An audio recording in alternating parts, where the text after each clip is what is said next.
Hi there. This is the infamous sting nettle of the hills. Bichoo booti, Bichoo kata, and many other names.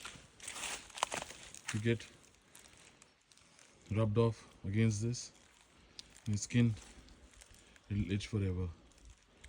But then there is a cure for it, which is a dock leaf, which grows around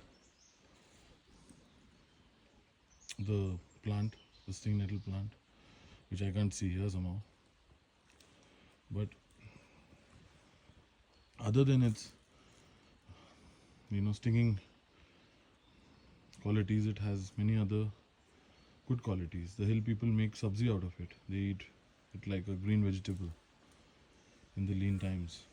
They burn these stings and then wash them and make like a spinach like saag out of it, like a sabzi. And because of its fibrous nature, ropes and other type of hemps also made fibrous material. Clothing is also being made now out of this plant. So yeah, this is the sting nettle for you.